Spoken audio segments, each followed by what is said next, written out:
నమస్తే, welcome to special focus. ఇప్పుడు రాష్ట్ర వ్యాప్తంగా ఉన్నటువంటి రాజకీయాలన్నీ కూడా మంగళగిరి వైపే కేంద్రీకరించిన పరిస్థితి.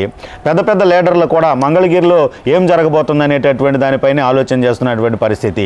ఇక దీనికి సంబంధించి చూస్తే ఓవైపు ఆళ్ళ రామకృష్ణారెడ్డి సిట్టింగ్ ఎమ్మెల్యేగా ఉండి ఆయన కాంగ్రెస్లోకి వెళ్ళిపోయిన పరిస్థితి, వైసీపీని వీడి గంజి చిరంజీవిని ఇన్ఛార్జిగా వైసీపీ నియమించడం జరిగింది. మరోవైపు లోకేష్ చూస్తే కనుక పెద్ద ఎత్తున కార్యక్రమాలు చేపడుతూ ముందుకెళ్తున్నటువంటి పరిస్థితి. అభ్యర్థిత్వం రేపు నామినేషన్ వేసేటటువంటి పరిస్థితి.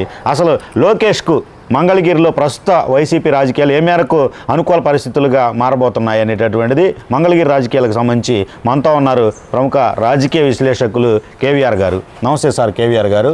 మంగళగిరి రాజకీయాలు మనం చూస్తే కనుక గతంలో ఆర్కే లోకేష్ మీద గెలిచిన తర్వాత పరిణామాలు ఎలా ఉన్నాయి, లోకేష్ ప్రస్తుతం చూస్తే కనుక అతను పొలిటికల్ గ్రాఫ్ ఎలా ఉందంటారు, ప్రస్తుతం వైకాపాలో ఏర్పడినటువంటి కల్లోల పరిస్థితులకు సంబంధించి ఏం చెప్పుకోవచ్చు అంటారు? ప్రధానంగా నవ్యాంధ్రప్రదేశ్ రాజధాని అమరావతిలో మంగళగిరి ఒక పార్ట్గా ఉండేది. అంటే మరి మంగళగిరి అనగానే ఉమ్మడి తెలుగు రాష్ట్రాల్లోనే మీకు ఫస్ట్ గుర్తొచ్చేది వామపక్ష ఉద్యమాలు, అంటే సిపిఐ సిపిఎంలు బలోపేతంగా ఉన్నాయి అక్కడ. దానికి తోడు చేనేత వర్గాలు ఎక్కువగా ఉండటం, తర్వాత విజయవాడ పక్కనే మంగళగిరి ఉండటం, విజయవాడ వామపక్ష ఉద్యమాల కేంద్రంగా ఉండటం, ఇలా రకరకాలుగా ఉంది. తర్వాత ఇప్పుడు నవ్యాంధ్రప్రదేశ్ రాజధాని తాడికొండ, అమరావతి ఆ ప్రాంతాల్లో మంగళగిరి కేంద్రంగా డీజీపీ కార్యాలయం, అన్ని పార్టీల రాష్ట్ర కార్యాలయాలు కూడా మంగళగిరిలోనే ఉన్నాయి. దానికి తోడు నాగార్జున యూనివర్సిటీ మంగళగిరి ప్రాంతంలో ఉంటుంది. ఇలా రకరకాలుగా వల్ల మంగళగిరికి ఒక ప్రాధాన్యత ఉంది. ఈ మంగళగిరిలో తెలుగుదేశం పార్టీ ఫామ్ అయిన తర్వాత 83-85లో డాక్టర్ ఎంఎస్ఎస్ కోటేశ్వరరావు ఎమ్మెల్యే గెలిచాడు. ఆ తర్వాత ఇంతవరకు తెలుగుదేశం అభ్యర్థి అక్కడ గెలవాల. రకరకాల కారణాలు, ప్రధానంగా మంగళగిరి సీట్ని పదే పొత్తుల్లో భాగంగా ఇతర పార్టీలు కేటాయించడం కూడా ఒక కారణం. మీకు 89-94లో సిపిఎం కేటాయించారు, 2004-2009లో బీజేపీకి కేటాయించారు, 89-94లో సిపిఎం కేటాయిస్తే 99-2004లో బీజేపీకి కేటాయించారు, 2009లో సిపిఐ కేటాయించారు. ఇలా 5 సార్లు పొత్తుల్లో భాగంగా ఇతరులకు కేటాయించారు. 9 సార్లు శాసనసభ ఎన్నికలు జరిగితే తెలుగుదేశం పార్టీ ఏర్పాటు చేసిన తర్వాత 5 సార్లు మిత్రపక్షాలకే ఇచ్చారు. 4 సార్లే తెలుగుదేశం పార్టీ ఆడ పోటీ చేసింది. 2 సార్లు ఎంఎస్ఎస్ కోటేశ్వరరావు గెలిచి ఉమ్మడి రాష్ట్రంలోనే మంత్రిగా చేశాడు. సినీ నటి జమునని ఆయన ఓడించాడు. ఆ తర్వాత 2014 నవ్యాంధ్రప్రదేశ్లో తొలిసారి ఆడ గంజి చిరంజీవి 12 ఓట్లతో ఓడిపోయాడు. తర్వాత లోకేష్ ఓడిపోయాడు.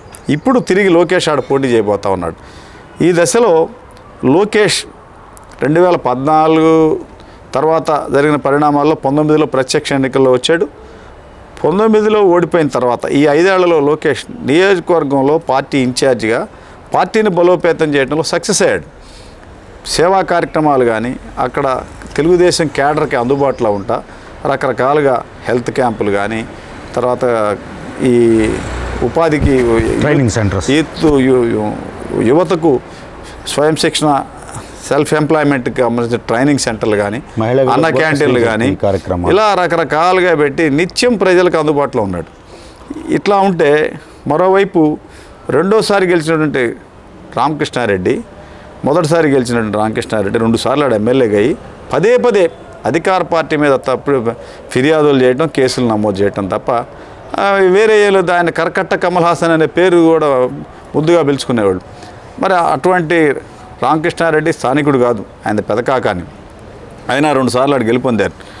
లోకేష్ అని ఓడించిన తర్వాత ఒకసారి ఆయన జాతీయ స్థాయిలో కానీ రాష్ట్ర స్థాయిలో తెలుగు రాష్ట్రాల్లో పెద్ద లీడర్గా గుర్తింపు పొందాడు.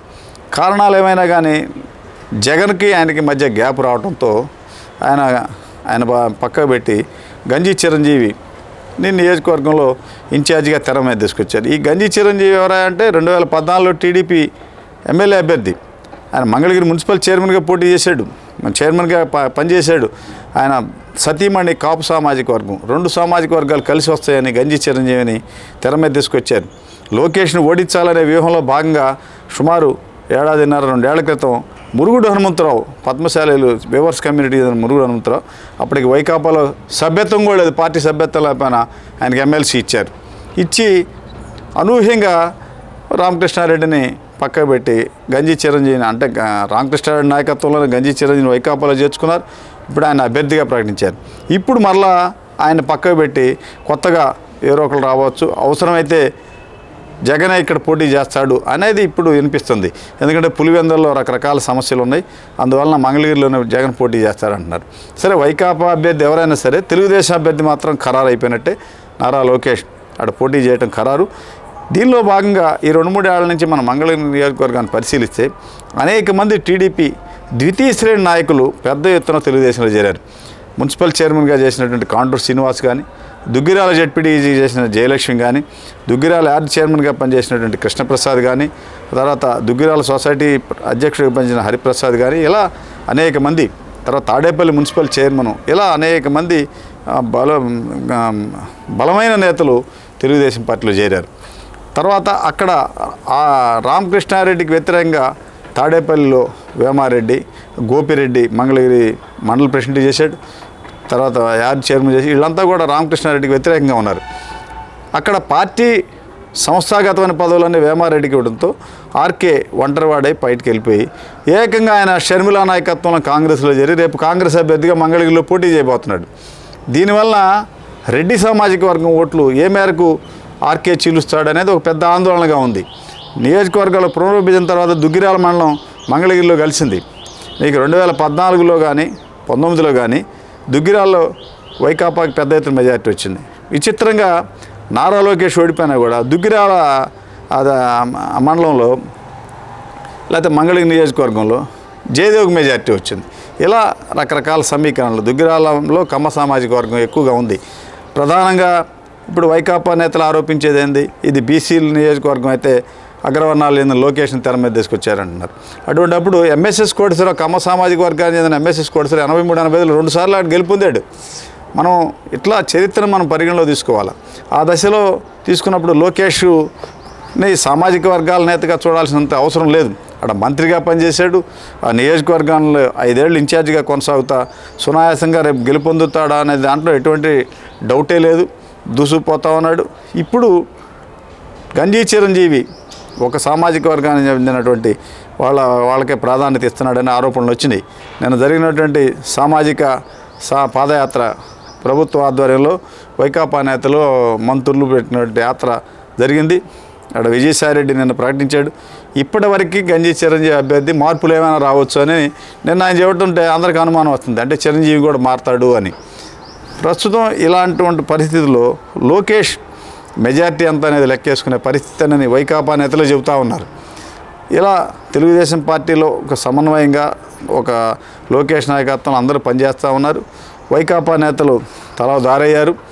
ప్రధానంగా గంజి చిరంజీవి ఆయన ఇటు పద్మశాలీలు చేనేత వర్గాలు, ఆయన భార్య కాపు సామాజిక వర్గం, ఇటు రెడ్లు 3 సామాజిక వర్గాలు నాకు కలిసి వస్తాయనే ధీమాతో గంజి చిరంజీవి ఉన్నాడు. మరి 2 సార్లు ఎమ్మెల్యే చేసినటువంటి ఆళ్ళ రామకృష్ణారెడ్డి గన బరిలో ఉంటే, కాంగ్రెస్ తరఫున పోటీ ఉంటే వైకాపా ఓట్లు చీలుస్తాడు. ఆయన 2 సార్లు ఎమ్మెల్యేగా ఉన్న పరిచయాలు రకరకాలుగా పనిచేస్తాయి. రెడ్డి సామాజిక వర్గం ఓట్లు చీలిస్తే ఈ లోకేష్కి ఇంకా మెజార్టీ పెరుగుద్ది. ఇలా రకరకాలుగా ఉంది. మంగళగిరిలో ఇప్పటికైతే గంజి చిరంజీవి, ఇప్పటివరకే అయితే గంజి చిరంజీవి అని విజయసాయిరెడ్డి ప్రకటించడంలోనే నిగూఢంగా అభ్యర్థి మారుస్తాడు అనేటువంటిది అంతర్లీనంగా ఉంది. మరోవైపు వైకాపాకి చెందినటువంటి సీనియర్ నేతలంతా కూడా, అంటే వైవి సుబ్బారెడ్డి కానీ, సజ్జల రామకృష్ణారెడ్డి కానీ, సీఎం జగన్ కానీ, తర్వాత మంత్రులు కానీ అనేక మంది మంగళగిరి నియోజకవర్గంలో ఉంటున్నారు. అంటే స్థానికంగా రాజధాని ప్రాంతంలో ఉంటున్నారు. వీటన్నిటిని పరిగణలో తీసుకున్నప్పుడు మంగళగిరిలో ఓడిపోతే, అంటే ముఖ్యమంత్రి జగన్ అక్కడే ఓటేయాలా, చంద్రబాబు నాయుడు ఇద్దరు మంగళగిరి నియోజకవర్గంలో ఓటర్లుగా ఉన్నారు. ఇలా రకరకాలుగా మనం పరిశీలించినప్పుడు మంగళగిరిలో ఈసారి లోకేష్ సునాయాసంగా గెలుస్తాడని నిఘా వర్గాలు చెబుతున్నాయి. వైకాపా నేతలు కొంతమంది చెబుతున్నాడు ఆయన 30,000 వస్తుందని, మెజార్టీ 50,000 అని కొంతమంది. అంటే వీళ్ళు ఇంకా రాష్ట్రంలోనే పెద్ద ఎత్తున టాప్ మెజార్టీలో ఉండాలి, కుప్పం తర్వాతనే, కుప్పం కంటే ఎక్కువ మెజార్టీ రావాలనే ఎజెండాగా వీళ్ళు పనిచేస్తున్నారని వీళ్ళు చెప్తున్నారు. ఇలా రకరకాలుగా ఉంది. కారణాలు ఏమైనా కానీ వైకాపా అభ్యర్థి ఎవరనే దాని మీద స్పష్టత లేదు. ఇప్పటికైతే లోకేష్ టీడీపీ అభ్యర్థి, కాంగ్రెస్ అభ్యర్థిగా ఆళ్ళ రామకృష్ణారెడ్డి ఉండబోతున్నారు. వామపక్షాలు మరొకవేళ పోటీ చేస్తాయా, పోటీ చేస్తే సిపిఎం సిపిఐ కలిసి పోటీ చేస్తాయా? ఆ గత ఎన్నికల్లో సిపిఐ సిపిఎం జనసేన కలిసి పోటీ చేసినాయి. అప్పుడు ఉమ్మడి అభ్యర్థిగా ముప్పాళ్ళ నాగేశ్వరరావు పోటీ చేశాడు. ఇప్పుడు సిపిఐ సిపిఎం కలిసి పోటీ చేస్తాయా? మరి జనసేన తెలుగుదేశంతో పక్కకు పోవడం వలన మరి బీజేపీ రంగంలో ఉంటుంది. ఇలా రకరకాలుగా వేసినా కూడా ఎవరు పోటీలో ఉన్నా కూడా ప్రధానంగా వైకాపా అభ్యర్థి టీడీపీ లోకేష్ మధ్య పోటీ ఉంటుంది. ఈ పోటీలో ఇప్పుడు వైకాపా అభ్యర్థి ఒకవేళ ముఖ్యమంత్రి అయినా కూడా జగన్మోహన్ రెడ్డి ఆడ పోటీ చేసినా కూడా లోకేష్ సునాయాసంగా గెలిచే పరిస్థితులు ఉన్నాయి. అంటే ఈ 5 ఏళ్లలో ఆయన నియోజకవర్గాన్ని ఆ విధంగా మలుచుకోవడంలో లోకేష్ సక్సెస్ అయ్యాడు. ప్రధానంగా ఆర్థిక వనరులు ఎన్టీఆర్ ట్రస్ట్ ద్వారా పేద పిల్లలను ఆదుకోవటం, తర్వాత హెల్త్ క్యాంపులు పెట్టి ఎన్టీఆర్ క్యాన్సర్ హాస్పిటల్ ద్వారా ఆడ క్యాంపులు పెట్టడం, తర్వాత స్వచ్ఛందంగా వాళ్ళ హెరిటేజ్ సంస్థ ద్వారా పుస్తకాలు పేద పిల్లలను ఆదుకోవడం, ఇలా రకరకాలైనటువంటి సేవా కార్యక్రమాలు, ఇటు పార్టీని సేవా కార్యక్రమాలు మిళితం చేసి పాడటం, తెలుగుదేశం పార్టీకి సంబంధించిన నేతల వివాహాలు జరిగితే వాళ్ళకి కానుకలు పంపటం, ఇలా రకరకాలుగా అంటే గెలిపే ధ్యేయంగా ఒక పర్మనెంట్ ఎజెండాతో 5 ఏళ్ల నుంచి ఆయన పనిచేయడంతో ఈసారి గెలిస్తే నారా చంద్రబాబు నాయుడు కుప్పంలో పర్మనెంట్ ఎమ్మెల్యేగా ఎట్లా ఉన్నాడు, మంగళగిరిలో నారా లోకేష్ పర్మనెంట్ ఎమ్మెల్యేగా కొనసాగే పరిస్థితులు ఉన్నాయి. దీనిని ఆసరా చేసుకుని వైకాపా నేతలు ఓసీలకి ఈ సీటు ఒకసారి జారిపోతే మళ్ళీ మనం బీసీలు గెలవలేము అనే ఆరోపణలు కూడా చేస్తూ ఉన్నారు. మరి బీసీలు గెలవలేనప్పుడు 2 సార్లు ఆర్కే ఎట్లా గెలిచాడు అక్కడ? ఇలా వీటన్నిటిని కూడా ఆరోపణలు ప్రత్యారోపణలు కొనసాగే దశలో తిరిగి లోకేష్ ఆడ పోటీ చేయబోతా ఉన్నాడు. లోకేష్ వైకాపా అభ్యర్థి జగన్మోహన్ రెడ్డి అవుతాడా, మరి గంజి చిరంజీవి కొనసాగుతాడా, వీళ్ళిద్దరిని కాదని సజ్జల రామకృష్ణారెడ్డి సజ్జల భార్గవరెడ్డి తెర మీదకి వస్తారనేది ఇంతవరకు స్పష్టత లేదు. లోకేష్ అయితే గెలుపు తథ్యం అనే ధీమాతో ఆయన పార్టీ క్యాడరు ఆయన చర్యలంతా దూసుకుపోతూ ఉన్నారు. ఇది మంగళగిరిలో ఇప్పుడున్న పరిస్థితి. థ్యాంక్ యూ సార్ కేవీఆర్ గారు. ఇది మంగళగిరి రాజకీయాలకు సంబంధించి తాజా అప్డేట్కి సంబంధించినటువంటి సమాచారం. లోకేష్ అనేటటువంటిది ఆది నుంచి కూడా ఓటం పాలైనప్పటి నుంచి కూడా నియోజకవర్గాన్ని అంటిపెట్టుకొని 27 పథకాలకు సంబంధించి ఆయన స్వచ్ఛందంగా సొంత నిధులతో అమలు చేస్తూ కూడా పేద వర్గాలకు, అలాగే ఎవరైతే మహిళలకు, అలాగే యూత్కు, అలాగే విద్యాపరంగాను ఆయన సంక్షేమ కార్యక్రమాలతో, అభివృద్ధి కార్యక్రమాలతో ముందుకెళ్తున్నటువంటి పరిస్థితి. మరోవైపు జగన్మోహన్ రెడ్డి చూస్తే కనుక ఆలరామకృష్ణారెడ్డి బయటకు వెళ్ళడంతో అభ్యర్థిని ఎవరు పెట్టాలనే ఆలోచన, గంజి చిరంజీవి లోకేష్ను ఢీకొని గెలవగలడా అనేటటువంటి అభిప్రాయం. ఓ దశలో జగన్మోహన్ రెడ్డి నేరుగా అక్కడ పోటీ చేస్తారనేటటువంటి చర్చ కూడా జరుగుతున్నటువంటి పరిస్థితి.